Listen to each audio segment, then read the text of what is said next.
Hello beautiful soul! Welcome back to my channel. This is Mecha Ame from Japan. Kabayan Aquarius, this reading is for you. Tingnan natin iyong December 7 to 13. Maraming salamat muna sa mga subscriber, new subscriber, cross-watcher. Sa mga bagong pasok dyan, welcome na welcome kayo sa bahay ni Ate Aimee. Salamat din sa naktaba ng puso ninyong mga comments. Sa mga nagpa-personal reading, marami pong salamat. Kung gusto niyo na energy niyo lang talaga, gusto niyo makuha natin, all the details is in description below. Pakicheck na lang. General reading to, Aquarius. Kunin mo lang ang sayo at itapon ang hindi naman sayo. Maaring vice versa. Energy mo, energy ng person mo, energy ng malapit sa puso mo. Nangyayari, or mangyayari pala. Use your own intuition. Lawakan nyo inyong isipan. Ano man ang gender mo, ano man ang edad mo. Wala sa baraha ang kapalaran. Ikaw pa rin ang makapagdidesisyon nito. Gawin yung guide, yung mga warning na pwedeng ipalabas dito, ilabas, no? Huwag kayong mag-stay doon. Ibig sabihin is gawan nyo siya ng solusyon. Marami kayong energy ha, hindi mo ito personal reading. Kung gusto mo na positive lang ang gusto mo marinig, hindi itong channel ito ang para sa iyo. Kasi nagsasalita talaga ako ng mga nakikita ka. Okay. Dito sa sitwasyon, nandun ka sa point na maaring gusto mo ng clarity or gusto mo may mga bagay ka na naiisip. Maaring ganun na hanggang ngayon is hindi ka hindi mo siya ma-pursue or wala pa yung resulta. Kumbaga nagkakaroon ka ng choices sa buhay mo. Sa nakita ko dito, marami kang iniisip na bagay-bagay, hindi mo alam kung sa kaliwa ka, sa kanan, sa diretso. Parang handun ka sa point na you're looking to a new directions in life. May mga bagay ka na gusto mong desisyonan this time. Sa nakikita ko, hindi naman yung confident mo sa nakikita ko. May mga ninanais ka na makamit this time. Alam mo, it's more on thinking yung nakikita ko sa ito. Ang dami mong iniisip, ang gulo, maraming kang gustong gawin, marami kang gustong madaliin, i-rush, i-push. Yun ang nakikita ko sa dito. Andito rin yung situation na, syempre this week, dito sa point kasi na to, is, ang sinasabi kasi, is you need to pursue your idea. Ang sinasabi dito, no? May mga bagay kasi na kailangan mong harapin sa buhay. May mga bagay na kailangan mong maintindihan or kailangan mong tapusin. Ang sabi dito, pumili ka ng isang tamang daan at maging devoted ka doon. Umasa ka sa pagpili ng bagong daan mo sa buhay mo ay may magandang magaganap o mangyayari sa iyo. May mga kahilingan na makakamit, basta planuhin mo lang itong maigi. Yun ang sabi. Tingnan natin.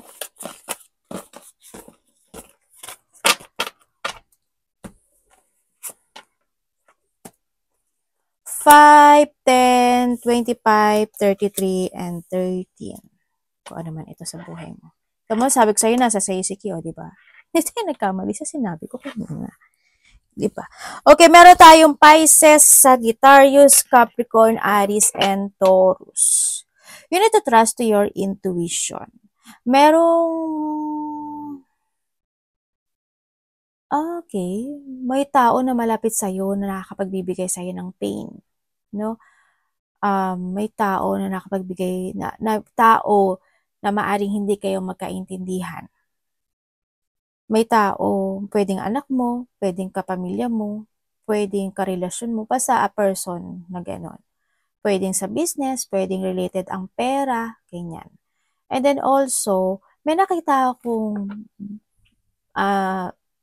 maaring may new member of the family. Pwedeng may buntis, may mabubuntis, may mga anak, or pwedeng mga new pet, ganyan, or pwedeng may titira sa inyong bago, ganyan. There's a new na parating. Ako nakikita sa iyo. Or maybe you have a new idea sa iba sa inyo. Mag-ingat lang, hindi naman lahat ang nakikita ko dito, may mga bigla ang magaganap o mangyayari sa iyo. Bigla ang magaganap o mangyayari? May accident ako nakikita. Sa iba accident to. Sa iba, pwedeng mag-ingat ka sa mga matatalim na bagay. No? Mag-iingat ka, pwedeng mahiwa ka, matusok ka, may dugo, ganyan. Pwedeng ikaw or someone into your life, ganyan. Or also, maybe handun, pwede rin na may mga tao makasakit sa'yo pagdating sa masasakit na salita. Yun ano, yun ang nakikita ko dito sa inyo. Magkakaroon ng pag-uusap na hindi mapagkakasunduan o hindi magkakasundo or pwedeng magulo eh. Actually, ganyan. May mga dealing or may mga partnership, commitment, or promises na medyo hindi magiging maganda. This week, sa nakikita ko dito, pero alam niyo, iba sa inyo, marunong naman kayo magbasa ng thinking ng tao eh, no? And you need to trust dun sa intuition mo. Tandaan mo palagi, the key is in yours. Lahat ng possibility to change, lahat ng possibility of success is nasa sayo yan. No, ang sinasabi dito, ay ano yan anak? Look ka dyan, magluga. Yan. May mga mag-a-unlock sa'yo. Siyempre, maaring may mga idea ka, ganyan. May mga mag-a-unlock sa'yo. May mga fulfillment. Solution is in yours. And may mga mag-open sa'yo. And the answer is in yours daw. So, ang sabi lang dito is you need to start a new beginning in life. May mga bagay na need to cut. May mga bagay na need to let go. May mga bagay na kailangan mong maintindihan. Yun. Kumbaga, ang sinasabi ni kasi dito, there's a karma situation. Pwedeng may taon magkakaroon ka ng connection. Pwedeng tao ito sa nakaraan. Or dati mo na siyang kilala. Also, the karma is kung ano yung ipinunla mo, yun ang aanihin mo. Yun ang sabi. Ingat na lang, no? Yan. Iba dito may mga hospital, doctor, check-up, or may surgery. Ganyan. Pwedeng makaka-receive ka ng communication with someone na kailangan niya ng ganun, kailangan niya ng ganito, kasi ganito, kailangan ko ng pera, tulong, pwedeng ganun, o may tutulungan ka, ganyan. Communication and information, at may mga iisipin ka daw ng mga bagay-bagay. This time na gusto mo mas. Pero may mga papuri, kasiyahan, magaganap ano sa iba dito. Also a love. Siguro you giving love with someone na mas bata sa'yo. Pwedeng ganun. Pwedeng anak mo, yan, pamangkin mo, karelasyon mo, sino man siya. Energy. Next week.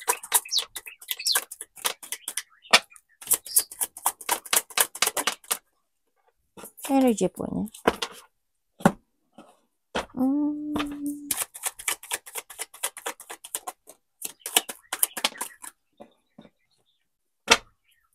Okay. Okay, energy mo this week. Ay, bakit ganito? Okay, energy mo this week, medyo magulo. Siguro marami kang iisipin this week. Yan ang nakikita ko sa dito. Maraming magiging busy yung iba, maraming movement, maraming action, maraming lalakarin. Or hindi man kayo may lalakarin, marami kayong may isip na bagay-bagay. Kaya medyo magiging magulo yung isipan ng iba. Pwedeng ganun. Sa nakita ko dito, pwede sa iba dito is yung energy nyo ay medyo moody. Halimbawa, gagawin ko to, hindi ko to gagawin, or maaaring moody yung feelings mo, ganyan. May magiging moody type ka, maaaring ganun. Sa iba naman sa inyo, yung energy nyo, magiging emotional ka raw eh, this week sa iba. Siguro may konting lungkot, or may mga emotional situation happen this week sa nakita ko dito. Yeah, may mga hindi magiging maganda this week sa iba. Hindi naman lahat kayo nito. Siguro magiging emotional ka this week. Ganyan. Pwedeng sa mga kasama mo sa trabaho, sa mga anak mo, sa kapatid mo, someone who's connected sa'yo. Pwede sa isang lalaki, ganyan. Sa iba sa inyo. Or ikaw ito. Basta yun ang nakikita kong feelings. May mga bagay ka na sasarilihin. Ganyan. Ang nakikita ko sa'yo dito. may mga intense pwedeng kalungkutan, medyo magiging magulo or magulo yung isipan, ganyan. May blockage ka nga dito no?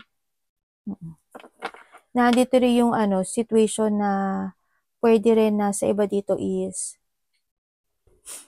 may mga tao or may tao na hindi ka re-respotihin this week. Or hindi ka nila maiintindihan or hindi mo sila maiintindihan. Pwedeng ganon. May mga walang pake, ganyan. Sa iba or pwedeng ikaw, ganyan. Ikaw sa kanila. Anong parating sa kanya?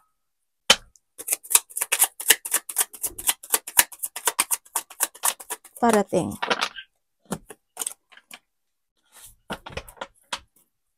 King of Cups. Yan. Ano yan? Okay. Tingnan natin. Parating po. May taong galit sa'yo May galit ka ba? Or may taong galit? Matindi yung galit? May poot? Ganyan. Mayroon din akong tao na nakikita na hindi siya pwedeng asahan? O hindi siya maaasahan? O hindi siya pwedeng pagkatiwalaan? Parating.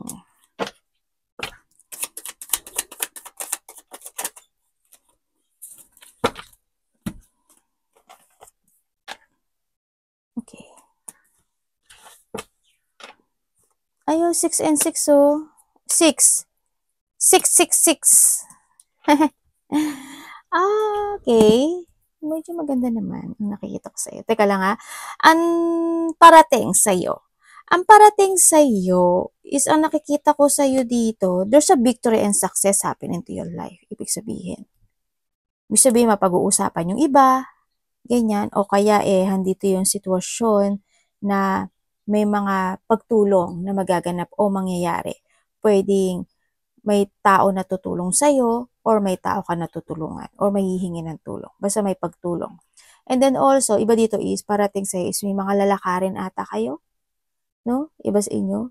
Mari have a travel o kaya taking up, malayo man yan o malapit. Ganyan. Or mga may lalakarin kayo na mga parang, hindi ko alam kung ano siya, papers and documents. Ganyan. Pwede may mga isusulat ka, o kaya may mga ipapasa ka, o kaya may mga ayusin ka, ganyan. May mga speech or writing situation, pwedeng ganun sa iba sa inyo. And then may mga, yung iba dito, maaring haharap kayo sa maraming tao, or mataong lugar, pwedeng ganun. Hindi yung you will become a center of attention sa iba. Pwede may mga parties, or basta matao siyang lugar. Hindi ko alam. Or pupunta kang mataong lugar. Pwedeng gano'n. Parating din sa'yo is, ba dito may hinihintay? Parang naghihintay, may hinihintay kayo na isang tao, or may hinihintay ka na isang project, or handin yung pagpapasya. Ganyan, may paghihintay na gano'n. Sa iba or may hinihintay ka. Yun ang nakikita ko sa'yo dito. Parating din sa'yo.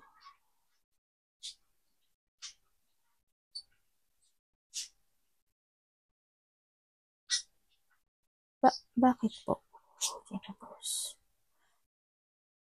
May sinasabi na sasakyan. Hindi ko alam why, pero hindi ko alam kung pagsa-travel mo yun, or may sinasabi siyang vehicles. Yun ang nakikita ko dito. Pero if ever na ganun, ingat na lang, no? Basta may ganun. Baka may magkakaroon ka ng discussion when it comes to vehicles, o kaya naman may mga related yung papers and documents sa vehicles or travel, pwedeng ganun. O kaya naman yung mga nag-drive dyan, mag-ingat-ingat kayo, ganyan. Pagsakay-sakay, ingat na lang din, no? Ikaw or someone into your life. Kasi diba kanina may warning ka. Tingnan natin, dapat iwasan ni Aquarius.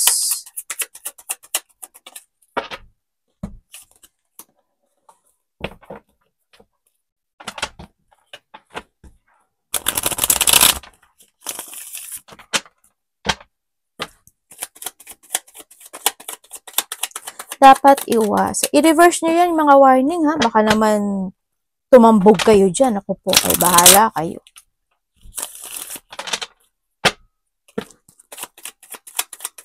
Ibig sabihin, kung sinabi ko na may danger and warning situation, ibig sabihin mag-ingat ka. O kaya andun yung sitwasyon na mas kumapit ka pa sa taas na walang mangyari sa mga mahal mo sa buhay. O kaya pagsabihan mo sila, mag-ingat sila, okay lang. Halimbawa, kung sinabi ko is vehicles, o may motor man sila, or sasakyan, or pagsakay-sakay, isipin nila na magdahan-dahan, ganyan. Always pray before mag-leave, mga ganun sitwasyon. Okay, tingnan natin, dapat mong iwasan. Ay, may ano dito. Magkakaroon ka ng ano, kasi andito rin siya. Magkakaroon ka ng disappointment sa isang tao.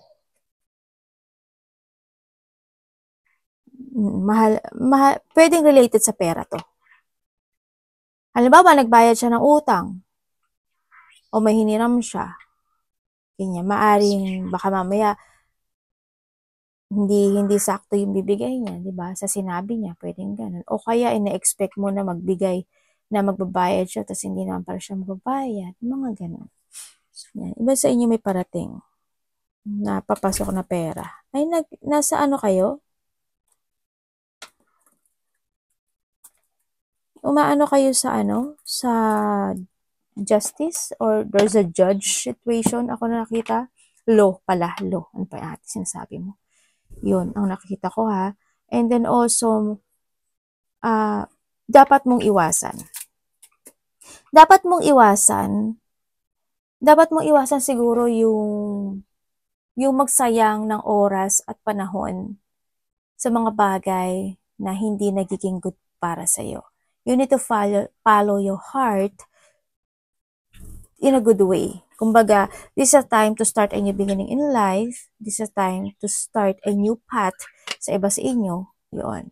And then also, dapat mong iwasan yung hindi mo mas protektahan yung sarili mo, yung pera mo, yung stability mo, yung nararamdaman mo. No? And then also, iwasan mo yung plano ka ng plano, tapos hindi naman dinagaganap. Ganyan. Iwasan mo mas stagnant. Iwasan mo yung mga taong may peking feelings sa'yo. O kunyari, concern sila sa'yo, hindi naman pala, ganyan. Yung mga tao na narcissist, mga tao mapagpanggap at mapanglinglang o mandaraya, iwasan mo yun. Iwasan mo is not to plan. Iwasan mo rin na hindi ka makapag-desisyon sa mga bagay na gusto mong umpisahan, sa mga bagay na gusto mong i-let go, ganyan.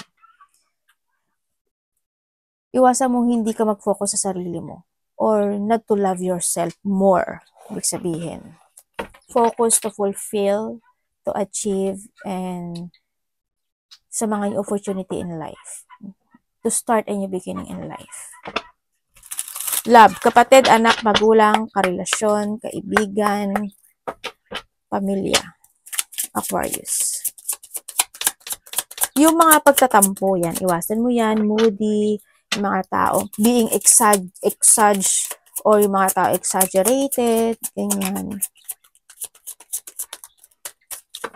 Yung mga taong insecure, mga taong insecure o ma-insecure, ano ba yan ate? Love. Okay.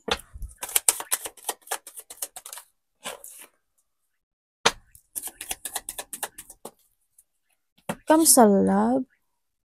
Ay, may someone pala dito. Sa mga single. Sa mga single dyan, may parating sa inyo. Isa or dalawa. Parating sa iyo. So, iba dito, maaring kaibigan mo to no? Isa or dalawa, tatlo, parang gano'n. Pero iba dito, kaibigan mo to. Or pwede mo siya makilala sa kaibigan ng kaibigan. Kanya, pwede mo siya makilala in a small gathering. Ganyan. Doon mo daw siya makikilala. Pwede iba dito is katrabaho. Or dahil sa kasamahan sa trabaho. Halimbawa, meron kayong mga party ng kasamahan sa trabaho, so makikilala mo yung tao na yun. Pwede gano'n. Doon mo siya makikilala sa circle na yon. no? And then also, ay, nagulat ako. Sa mga separated naman dyan. Sa mga separate kasi dito sa sitwasyon, nagkaroon kasi ng paglihim o paglilihim. Nagkaroon ng attraction with someone, nandun yung sitwasyon na nagkaroon ng pambobola or syempre yung relasyon nag-jungling, no? Yun ang nakikita ko dito. Maaring may family siya or may family yung pinuntahan niya. Yun ang nakita ko. Vice versa, pointed name. May pag-iwan sa ere. Maaring iba sa inyo is iba yung lahi nito or iba kayo ng lengguwahe. Ganyan. And then, may pagtahak ng ibang direksyon sa buhay o there's a journey situation. Pero ang nakikita ko gusto, magkakaroon kayo ng pag-uusap. Ganun ang nakikita ko. Pwedeng ikaw siya sa kanya o siya ito sa'yo. Pero may pag-uusap ako nakikita. Either magkakaayos o may pag-uusapan. Yun ang sabi dito.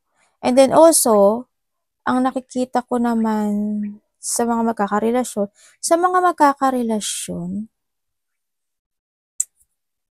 sana walang third party, ano? Sa mga magkakarelasyon, maari ito is related sa mga biyanan. Yan. Or sa biyanan mo, basta sa biyanan ng bawat isa, pwedeng ganon. O kaya naman, a part of the family na pwedeng handun yung sitwasyon na hindi ka nila accept, hindi ka nila gusto, or sila, o yung family mo, hindi niya gusto yun, pwedeng ganon. No? Yun ang nakikita ko dito sa iba sa inyo. Sa iba, there's a third party. Kasi handun yung attraction with someone. Maaring handun yung sitwasyon na itong tao na to hot and cold minsan sa'yo or ikaw yung hot and cold, mga ganun sitwasyon. Maaring sa iba is may lihim itong tao na ito or pwedeng ikaw is naglilihim o may mga bagay na hindi sinasabi sa relasyon. Hoping hindi nyo energy ito, no? Basta mag-trust ka lang sa intuition mo, ha? Kung ano yung sinasabi ng intuition mo, it's true. Money po ni Aquarius.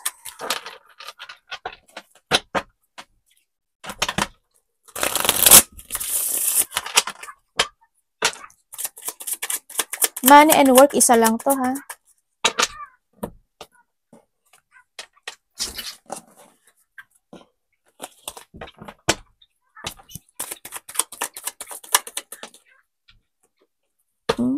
Okay. Okay, when it comes to your money, maaaring may naiisip ka, no, na sitwasyon na halimbawa nag-iisip ka na gusto mong magbakasyon, gusto mong mag-travel, ganyan. Yun ang nakikita ko sa'yo dito. And then, sa iba naman sa inyo is, when it comes to a money, you try to make it balance, yung money mo, no? As long as hanggat maari, handun ka sa point na pinag-iisipan mo kung ano yung gagawin mo para mas more magkaroon ng positive yung kaperahan mo this time. May mga bagay ka na action ng this time. Sa nakita ko dito, parang iba dito may problema kayo sa pera. Yun ang nakikita ko, no? Medyo may parang nahadon ka sa point na parang nagtitiis at nagtitimpi ka sa isang sitwasyon na related yung money. Yun ang nakikita ko sa'yo. Maari din na may mga dinadamdam ka pagdating sa pera. Ganyan. Or sa trabaho. Yun nakikita ko sa'yo. Ate, magiging maganda. Iba siya may business kayo, no? Malaki man o maliit dyan. May business. Or nahado yung saloobin mo na gusto mo mag-business pero hindi pa sa ngayon. Maaring ganon. Kasi maaring hindi pa sapat yung pera mo. Maaring ganon. O kaya may mga bagay ka pa na isip kung anong dapat gawin. Pwedeng ganon. Nagkakaroon ka siguro ng option sa iba sa inyo.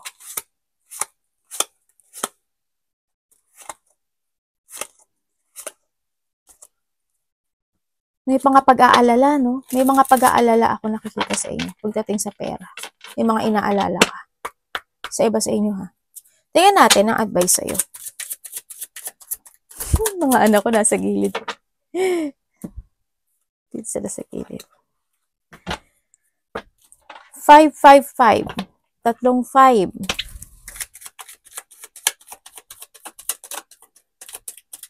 May magbabago sa buhay mo. Aba, aces.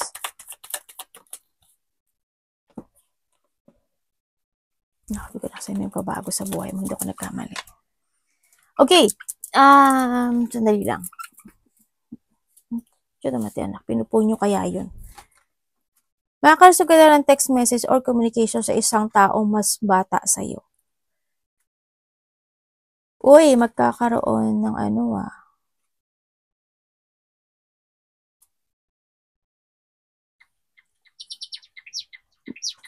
alam mo, there's a hardship situation happen into your life na maaring ito is matatapos na. There's a luck. May mga positive happen into your life. And then also, may mga sitwasyon na ma-accept mo na. And then, hindi mo na-advise And then, nandun din yung sitwasyon na sa iba sa inyo, kung nagkaroon kayo ng sakit, magiging okay ang lahat, ganyan, magiging much more on better. And then, iba sa inyo is need to take it action, syempre. Ganun pa rin, tuloy-tuloy pa rin. Positive change is coming, pero sa iba sa inyo is kailangan nyo kumilos. Ibig sabihin na, okay, when it comes sa advice, it's up to you to make it happen. No? You need to take it action, trust your intuition. This is time to start. And kailangan sa'yo is to create. And need to change. And huwag ka mawala ng pag-asa. Ang sinasabi dito, may mga bagay na kailangang tapusin.